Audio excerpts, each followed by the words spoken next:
Awaken your spirit, chosen ones. Not everyone who survives a war was ever on a battlefield. Some were inside carefully engineered realities designed to erase them. Here's the uncomfortable fact most people never hear. Modern psychological operations don't fail because they're weak.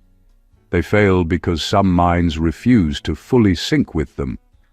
In controlled studies and classified debriefs, highly trained operatives have collapsed not from torture, not from starvation, but from prolonged cognitive dissonance, the slow poisoning of truth, memory, and meaning. The system wasn't trying to kill them, it was trying to rewrite them, and many didn't make it through intact. Now here's where it gets interesting and slightly absurd.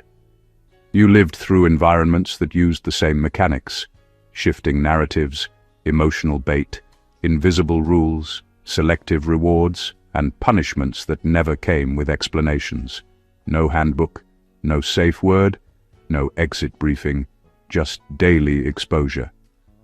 And somehow, while others fractured, merged, or turned into obedient echoes, you walked out with your internal compass still functioning. A bit scratched, sure, but still pointing north. That doesn't happen by accident. That's not optimism. That's not motivation. That's pattern resistance. Something in you refused to let external confusion become internal law. You adapted without becoming hollow. You learned without becoming cruel. You noticed the game without turning into the villain, which is impressive considering most systems are very good at convincing people to clap for the same hand that slapped them. And let's be honest, if survival were purely about intelligence, a lot of very clever people wouldn't have folded like cheap lawn chairs. What kept you standing wasn't genius. It was something older, something quieter. A kind of inherited alertness that doesn't panic, doesn't rush, and doesn't beg the room for permission to think. This isn't about ego. It's about lineage, about the kind of bloodline that doesn't disappear when reality gets edited. The kind that stays intact when the script changes mid-scene and everyone else pretends that was always the line. So if you've ever wondered why you feel different after everything you lived through, not better, not superior, just unassimilated, relax. You're not broken, you're just not programmable. And somewhere along the way, that saved you. Number one, you didn't break when reality gaslit you for years. Most people think breaking happens in loud moments, explosions, betrayals, dramatic endings. That's not how it usually works. Real psychological damage happens quietly, over time, through repetition. When reality keeps contradicting itself and everyone around you acts like nothing strange is happening. When rules change without notice. When you're praised for something one day and punished for the exact same thing the next. When clarity is dangled just long enough to keep you hoping, then pulled away like a bad joke that keeps running too long. That kind of environment doesn't attack your body. It attacks your sense of what's real. And once that goes, people unravel fast. They start doubting their memory, their instincts, their emotional reactions. They overcorrect. They apologize for things they didn't do.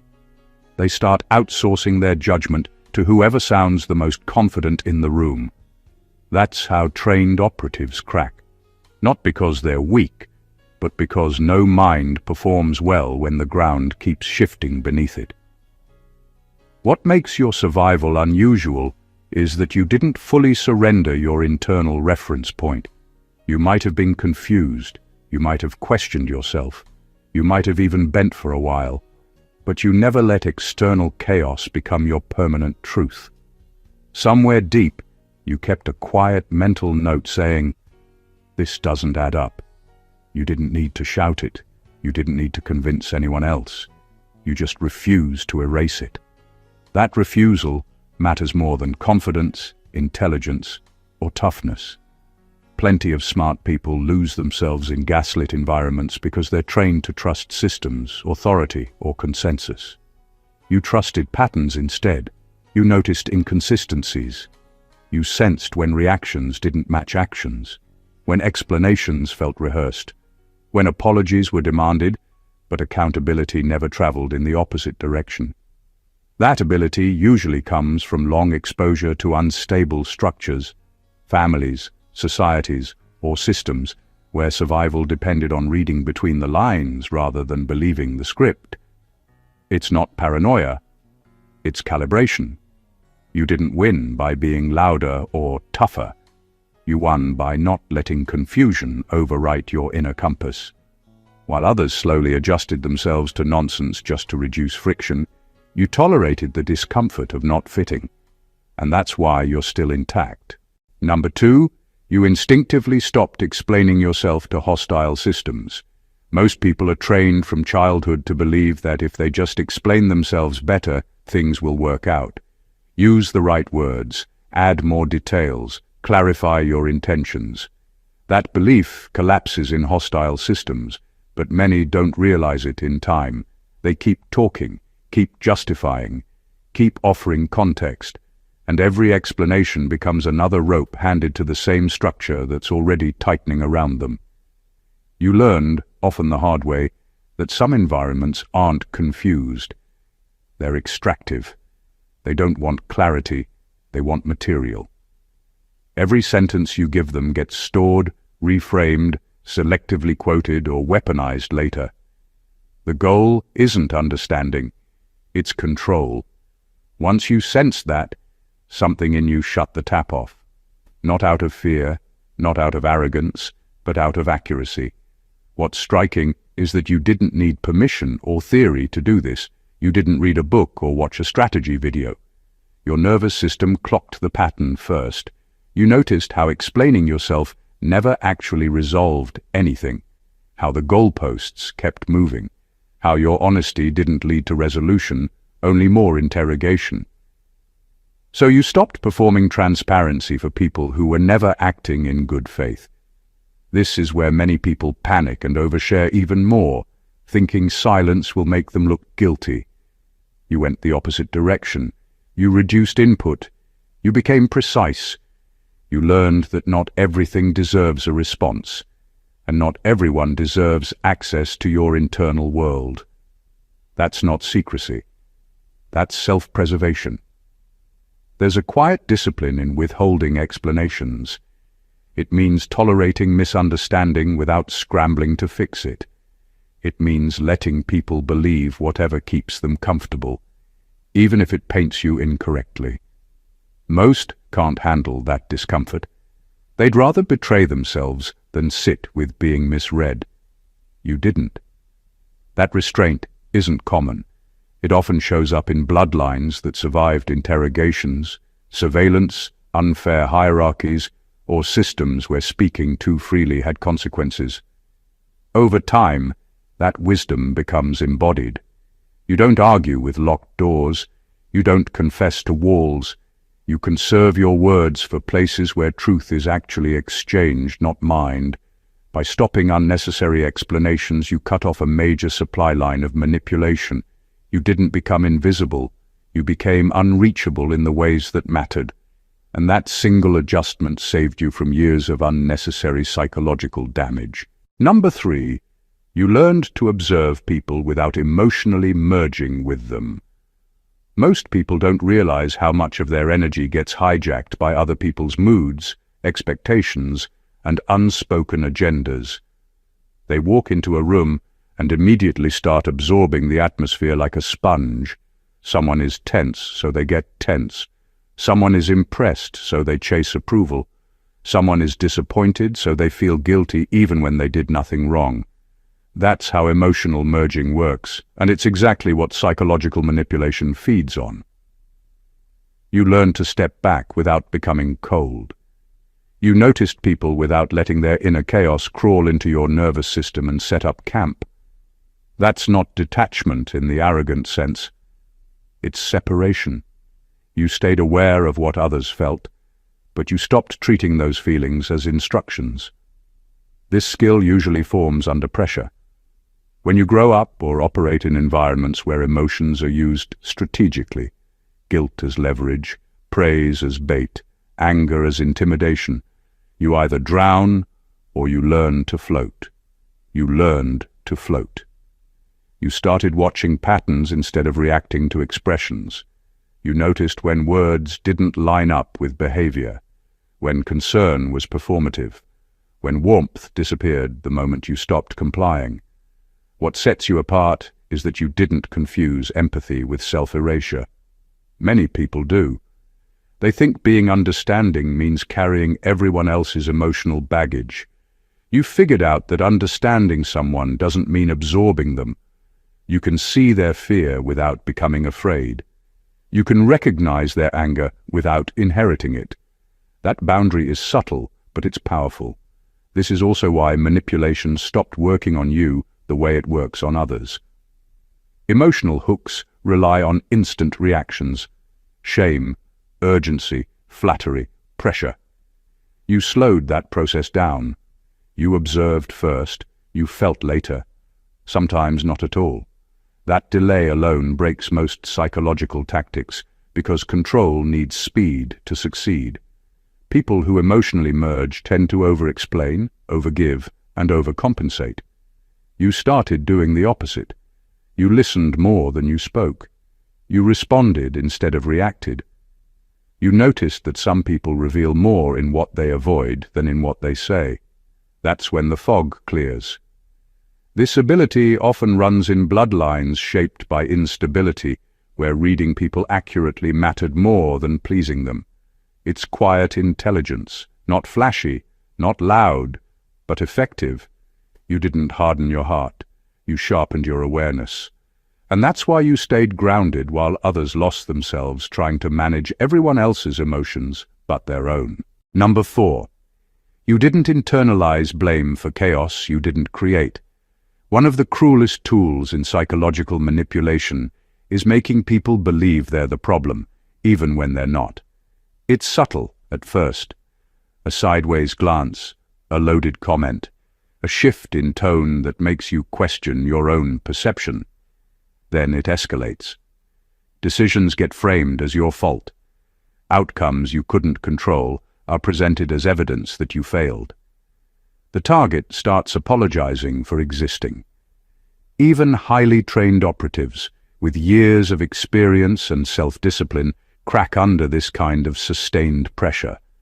They rewrite their own history in the hope of fitting into the narrative someone else is forcing on them. You survived this because you learned to differentiate between chaos you created and chaos imposed. You noticed when outcomes were dictated by systems beyond your control, when other people's agendas spilled over into your life, when mistakes weren't yours to carry. You didn't just shrug it off. There was a quiet, disciplined assessment happening in your mind, tracking cause and effect, weighing evidence, and keeping a ledger of truth that no one else could touch. Most people internalize blame because it's easier than fighting a system. Admitting responsibility gives the illusion of control, makes the chaos feel less threatening, and temporarily pacifies those applying pressure. You didn't fall for that. You tolerated the discomfort of being surrounded by manipulated realities without assuming responsibility for them. That restraint didn't make life simpler. It made you stronger. It made you anchored. This skill is rare because it requires a kind of internal auditing that most people never practice. You had to learn to trust your own memory, your instincts, and your reasoning, even when the world kept insisting you were wrong. That trust isn't arrogance. It's survival intelligence inherited from environments where bending reality to someone else's version wasn't optional. By refusing to carry blame for things you didn't create, you preserved your mental architecture. You stayed untangled in a web designed to trap the unwary. While others internalized guilt and self-doubt, you moved through chaos with clarity, keeping the center of yourself intact. That's why, after everything, you're still standing and still yourself. Number 5, you adapted without losing your core personality. Adaptation is easy when survival depends on it. Most people change, bend, and shift, but the danger lies in letting the change overwrite who they are. Psychological operations are designed to do exactly that. to make you compromise your values, twist your morals, and adopt behaviors that feel foreign, all under the guise of fitting in or staying safe. Many highly trained operatives, despite all their preparation, get trapped in this trap. They survive the external assault, but become strangers to themselves. You didn't. You adapted to hostile systems, shifting strategies, and unpredictable rules, but you did it while keeping the essence of who you are intact. Your humor, your ethics, your instincts, your way of seeing the world, they didn't vanish. You learned to flow with circumstances without letting those circumstances rewrite your inner code. That's a rare skill because it requires constant self-monitoring in the middle of chaos. You had to observe how the environment demanded conformity and then consciously decide which parts of yourself could flex and which parts were untouchable. What makes this remarkable is that adaptation often comes at a cost. People soften their edges just to get through the day. They suppress natural reactions, mute their opinions, or bury the quirks that make them human. You found a way to survive and stay recognizable to yourself. You didn't adopt a mask so perfectly that you forgot your face. You integrated the necessary behaviors externally while maintaining an internal anchor. That internal anchor isn't just personality, it's lineage. It's the cumulative imprint of ancestors who survived impossible conditions without losing their essence. It's the quiet instruction coded into your instincts. Bend if you must, but never break. Because of this, you didn't just endure. You moved through chaos with both feet planted in reality and soul intact. People who look at you might see calm, efficiency, or composure, but beneath that is something far deeper. An unshakable self that thrives under pressure, adapts with intelligence, and refuses to be overwritten. That's the difference between surviving and truly being unbreakable. Number 6. You sensed danger before you could logically explain it. Most people think awareness is about thinking fast or analyzing information. That's part of it, but real survival under extreme psychological pressure doesn't give you time to process logically. The most dangerous threats are the ones you don't see coming because they aren't obvious. They're embedded in tone, timing, patterns, and micro-behaviors. And while trained operatives often rely on protocols and manuals, you developed something different, a quiet pre-verbal radar that detects danger before it announces itself. It's not fear. It's not paranoia. It's instinct sharpened by exposure to systems designed to confuse, mislead, and control. You learn to notice tiny inconsistencies, a shift in tone, a hesitation in speech, a body language that doesn't match the words. You picked up on patterns that no one else flagged, and your nervous system stored them as warnings long before your conscious mind could articulate the problem. That split-second recognition often makes the difference between being manipulated and staying intact. This skill is rare because it isn't taught. It can't be memorized or simulated. It comes from constant exposure to environments where deception is normal, where trust is a liability, and where consequences for misreading people are severe. Over time, your intuition became a weapon. It guided decisions, filtered interactions, and saved mental energy by letting you know who and what to engage with and what to avoid entirely. The fascinating part is that this ability doesn't turn you into someone paranoid or overcautious. It doesn't make life slower or more anxious. Instead, it gives clarity. You move through situations knowing when to act, when to observe, and when to remain invisible. Others respond to chaos by panicking or overthinking. You respond by sensing the underlying currents before they rise to the surface. This preemptive awareness is why manipulation failed to root itself in you. While others reacted to events as they unfolded, you anticipated them and stayed one step ahead. It's a rare combination of patience, observation, and inherited pattern recognition, one that allows you to navigate complex psychological terrain without losing composure. You didn't just survive danger, you recognized it before it ever became real. Number 7.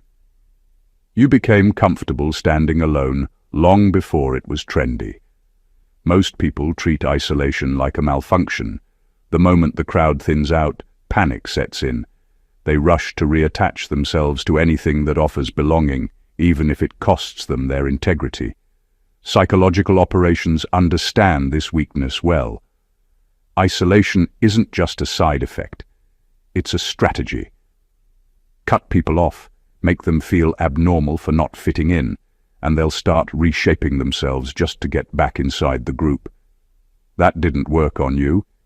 You didn't romanticize being alone, but you didn't collapse under it either. You learned how to exist without constant reinforcement, without applause, without a chorus of people telling you who you are. While others equated solitude with failure, you slowly realized it was a neutral space, sometimes even a clarifying one. The noise dropped, the pressure eased, and for the first time, your thoughts sounded like your own. This isn't something people usually choose. It's something they're forced into, and most fight it hard. You stayed, you adapted, you figured out how to regulate yourself without external validation running the show. That ability breaks most psychological tactics, because systems rely on people fearing exclusion more than manipulation. You didn't. Standing alone taught you discipline. You stopped chasing agreement. You stopped performing for acceptance. You learned that being misunderstood is survivable, and that loneliness doesn't kill you. Confusion does. While others re-entered spaces that drained them just to feel included, you weighed the cost and often walked away. This kind of comfort doesn't come from confidence quotes or motivational phases. It comes from bloodlines that survived displacement, exile, or social instability, where standing apart wasn't a personality trait, it was reality.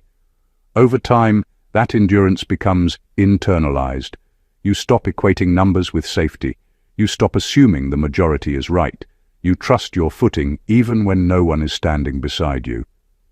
What's ironic is that people often read this as strength later on, once it's packaged nicely. They call it independence, individualism, depth. But you know the truth. It wasn't glamorous when it started. It was quiet, uncomfortable, and necessary.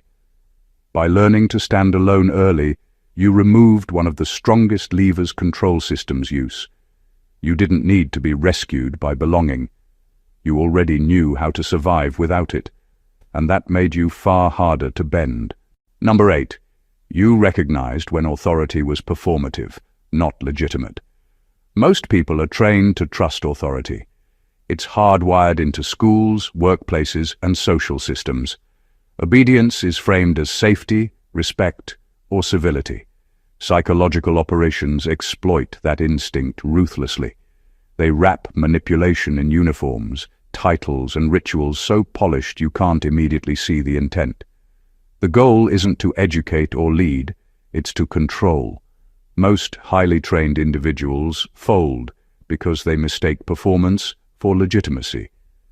They follow, comply, and internalize orders, even when the rules make no sense. You didn't. Somewhere along the way, you learned to watch carefully, not just listen. You noticed when speeches were rehearsed and actions contradicted words. You noticed when authority figures punished inconsistently, rewarded arbitrarily, or demanded loyalty over logic. You saw the difference between people who led because they were capable and people who led because they needed to be obeyed. That discernment isn't taught. It's earned by surviving environments where titles and rituals can be weaponized. Your recognition of performative authority gave you an edge. You didn't waste energy complying out of instinct. You didn't confuse confidence for truth.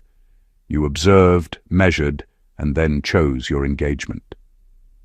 That subtle shift seeing authority as a variable rather than an automatic rule, changes everything. Systems that rely on compliance struggle when faced with someone who discerns intent instead of form. This isn't arrogance, it's pattern recognition, it's quiet calibration. You learned which structures were capable of fairness and which were theater designed to enforce obedience.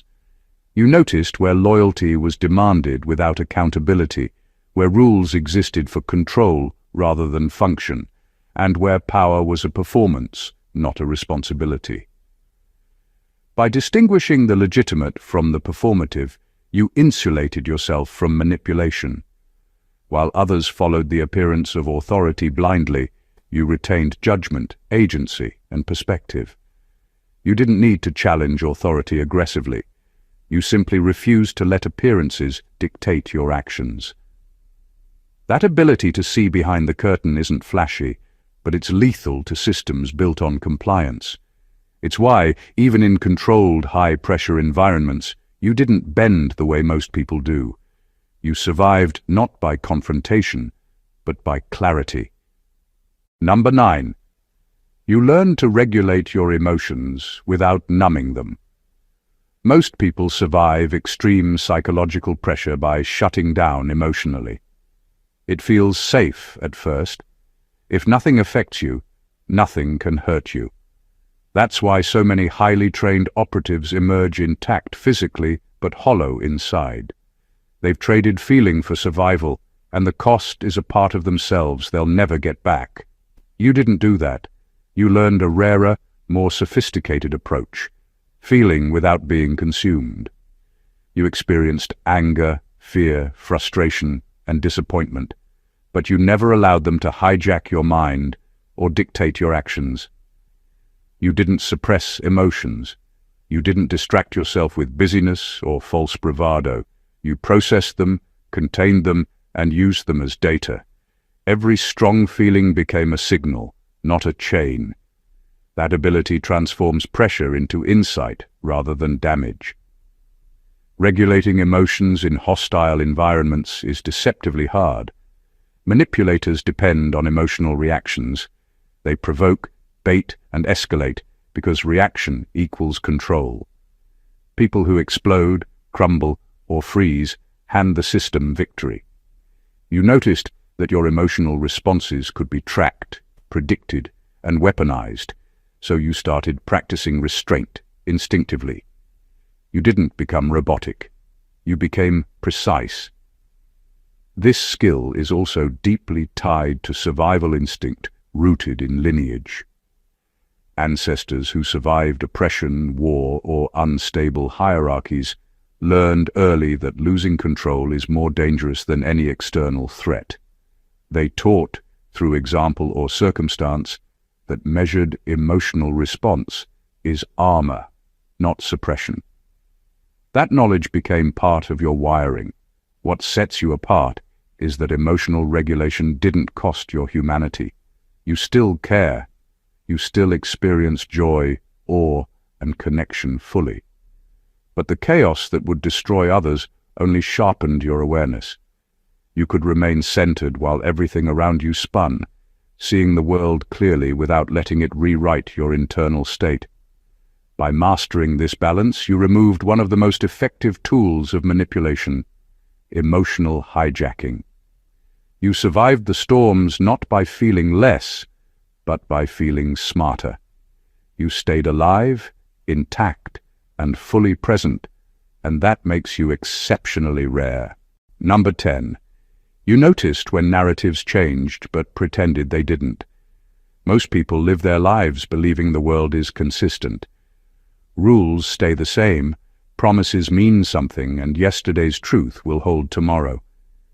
Psychological operations thrive because that trust exists. They shift the story slowly, subtly, and repeatedly. One day an action is celebrated, the next it's condemned. One moment a statement is factual, the next it's never happened. For most, the brain struggles to reconcile the contradictions, and the easiest solution is to pretend the new narrative is real. Over time, people lose their internal map of reality. You didn't fully swallow the new scripts, but you learned to act as if you did. You recognized the changes, the contradictions, the manipulations, the rewrites, but you carried on with a quiet internal ledger of truth. You saw what was happening without letting the performance rewrite your identity. That's subtle, but it's powerful. You could navigate the system effectively while keeping your mind intact, moving through chaos without being consumed by it. This skill isn't about denial, it's about strategic awareness. You didn't need everyone else to acknowledge the inconsistencies for you to understand them. You could track cause and effect, notice repeated patterns of manipulation, and maintain a personal record of reality that the world outside tried to erase.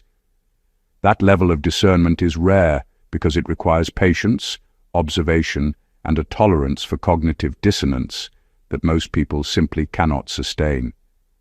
Pretending the narratives matched reality allowed you to operate under hostile conditions without giving away your awareness. You didn't make waves, you didn't expose your insight prematurely, and yet you kept your internal truth safe. That's a skill inherited from bloodlines accustomed to living under shifting rules, unstable authorities, and environments where survival depended on seeing clearly while others blinked. By noticing the shifts but maintaining your internal map, you avoided the fate of those who fully absorb lies and rewrite themselves according to external whims. You remained grounded, functional, and untouchable in ways most people will never understand. The world could change its story, but you kept yours. Number 11. You refused to become cruel just to feel powerful again. One of the quietest, yet most effective tactics of psychological manipulation is turning victims into enforcers. It's subtle. First, you're destabilized, you're disoriented, frustrated, or angry. Then someone gives you a small taste of control, a chance to regain power. Most people take it, but here's the catch. The only way to maintain that sense of power is to direct it outward, often cruelly. Suddenly, survival isn't just about protecting yourself, it's about hurting others to feel safe again. Highly trained operatives sometimes fall into this trap. They become mirror images of the systems that tried to break them, carrying pain forward instead of resisting it. You didn't. Even when it would have been easy, or even satisfying, you resisted the instinct to lash out. You felt anger, you felt betrayal, but you didn't weaponize it against those weaker, smaller, or simply in your path. You held on to your ethical core, even under extreme pressure. That restraint is rare because it's exhausting and counterintuitive. Manipulation often makes cruelty feel like liberation, and yet you recognize the lie. This resistance requires a level of self-awareness most people never develop. You had to distinguish between instinctive urges for retaliation and the part of you that understands long-term survival is tied to integrity, not dominance. You had to navigate the temptation to use power destructively while maintaining your own internal standards. That's not weakness. That's advanced survival intelligence.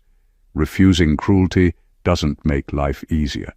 It often leaves you exposed, tested, and surrounded by people who have surrendered to more primal tactics. But it also keeps your conscience intact, your mind clear, and your internal compass uncorrupted. You didn't need to become a predator to reclaim strength. You reclaimed it by mastering yourself. That ability isn't learned in manuals or training courses. It's encoded in bloodlines that survived oppression, betrayal, or chaotic hierarchies without losing their humanity. You inherited restraint. You inherited perspective. And that restraint, paradoxically, makes you more untouchable than any outward aggression ever could. While others trade cruelty for temporary power, you stand grounded, unbroken, and far more formidable. Number 12. You stopped seeking rescue fantasies. Most people survive chaos by clinging to the hope that someone, somewhere, will fix it for them. A teacher, a boss, a government, a friend. Any external savior becomes the solution to what feels unmanageable. Psychological operations exploit that instinct ruthlessly. They create a sense of helplessness and then dangle the illusion of rescue. The target waits, hopes, and trusts, giving their power away while counting on intervention that may never come. Many highly trained individuals crack here, not because they aren't capable, but because they keep outsourcing their survival to someone else's morality or competence. You didn't. At some point, you realized that waiting for rescue was a trap. You stopped hoping someone else would step in, and in doing so, you reclaimed control over your own life. That shift isn't obvious to outsiders. It's quiet, almost invisible, but it changes everything. When you accept that nobody is coming to fix the chaos, you start thinking clearly. You stop being distracted by promises, appearances, and manipulative reassurances. You see the environment for what it is, and you act accordingly. This isn't cynicism, it's calibration. You didn't stop trusting people entirely. You stopped trusting that rescue would arrive on someone else's schedule. You became your own anchor. You made decisions based on reality, not hope. That ability removes one of the strongest levers of control that hostile systems rely on: dependence. When most people are waiting, they're reactive. When you stopped waiting, you became proactive. You acted with foresight, calculated patience, and a deep sense of responsibility for your own outcomes. That's a rare form of self-reliance, one that isn't flashy or celebrated, but quietly makes you untouchable. Stopping rescue fantasies rewires your entire approach to survival. You don't need others to validate your safety or moral correctness. You don't wait for someone else to rescue you from confusion, manipulation, or chaos. You handle it internally and externally on your terms. And that self-sufficiency, grounded in sober observation rather than hope, is exactly why you endured what most people would crumble under. Number 13. You learn to rebuild internally before rebuilding externally. Most people think survival is about fixing what everyone else sees first: image, status, relationships, career. Psychological operations exploit this tendency by creating chaos that looks external but actually fractures the internal world. People rush to patch up appearances, mend reputations, or smooth over relationships, thinking it will restore stability. The problem is that if your inner foundation is cracked, no amount of external repair can hold. Highly trained operatives often make this mistake. They survive externally, but remain internally fractured, carrying hidden instability that will resurface in the next crisis. You didn't. You rebuilt from the inside out. You didn't start with optics or social approval. You started with your mind, your emotions, your values, and your sense of reality. You assessed which beliefs were still true, which patterns were worth keeping, and which behaviors were being dictated by manipulation.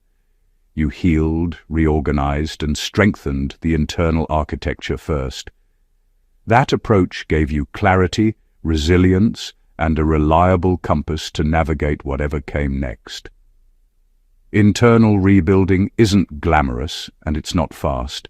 It requires patience, self-discipline, and the courage to confront uncomfortable truths about yourself and your environment. You had to sit with confusion, distrust, and fear while making sure they didn't erode your core. Many people avoid this work because it's exhausting and invisible. They prefer quick fixes, external validation, and surface-level solutions. That's why so many crumble under sustained psychological pressure. The inner work never happens. By rebuilding internally first, you gained the rare ability to approach external challenges strategically rather than reactively. Your actions were deliberate, grounded in reality, and aligned with who you truly are. External repair became a natural byproduct of internal stability rather than a desperate attempt to mask vulnerability. This approach also signals deep survival intelligence, often inherited from bloodlines that endured instability without surrendering identity. You didn't just survive. You strengthened yourself at the core, ensuring that no external chaos could dismantle the foundation of who you are. That's how people like you become not just unbreakable, but quietly unstoppable.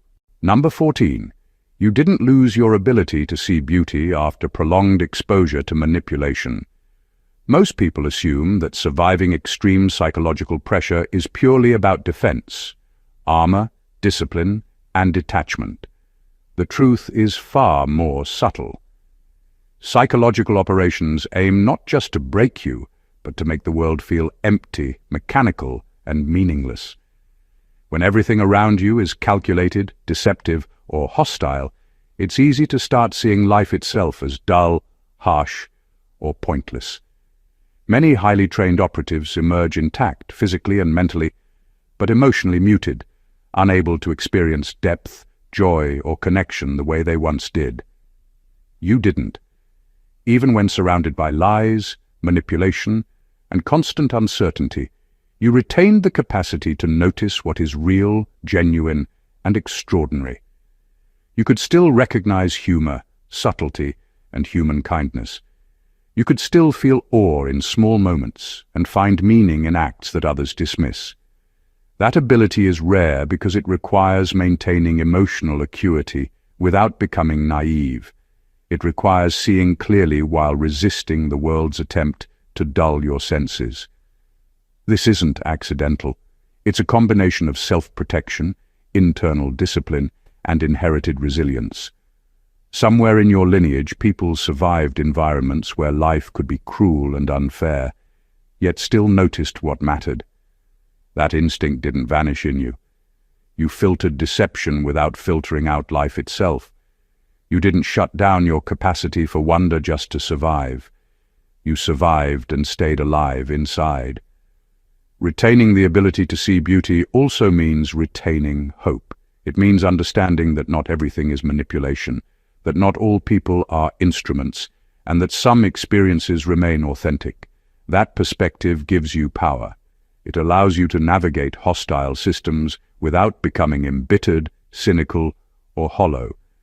In the midst of chaos, while others became hardened or emotionally muted, you remained sensitive, grounded, and aware. Your capacity to notice depth and nuance didn't make you weak, it made you untouchable. Systems can twist perception, bend narratives, and pressure compliance, but they cannot take away the ability to feel life's richness if it's preserved internally. That preserved perception is part of what sets you apart. Even after enduring what would break most people, you see the world not only as it is, but also as it can be. And that is rare, precious, and lethal in its own way. Conclusion. Surviving environments designed to confuse, manipulate, and break people is not a simple act of resilience. It's a testament to something far deeper. You didn't just endure chaos, manipulation, or shifting narratives. You adapted without losing your essence. You observed without merging. You felt without being consumed. You maintained clarity when everyone else was gaslit, and you rebuilt yourself from the inside out while keeping your humanity intact. Every skill, every instinct, every quiet act of resistance wasn't luck. It was a reflection of lineage, pattern recognition, and rare internal strength. You became untouchable not by hardness, but by precision, not by isolation, but by understanding, not by force, but by mastering yourself. While others folded, assimilated, or hardened into bitterness, you preserved the rare combination of awareness, empathy, and discernment that allowed you to navigate the impossible while remaining fully yourself. You saw reality clearly, resisted the scripts imposed on you, and retained the capacity to experience life's depth and beauty, even under relentless pressure. That is not just survival. That is mastery. That is unbreakable intelligence shaped by necessity and refined by choice. The truth is, the systems built to control, intimidate, and manipulate may bend many, but they cannot bend someone who knows themselves, trusts their instincts, and refuses to surrender their internal compass. What you endured, what you mastered, and what you preserved sets you apart in ways most will never understand. And that power, that clarity, that rare, unshakable essence is your legacy. If this resonated with you, make sure to subscribe to the channel to catch more insights that dig deeper than surface-level advice. Drop a comment to share your thoughts or experiences, and don't forget to share this video with someone who needs to see the truth about resilience, strength, and surviving the impossible. You've earned a seat in this conversation. Let others learn from it too. Stay awakened, chosen ones.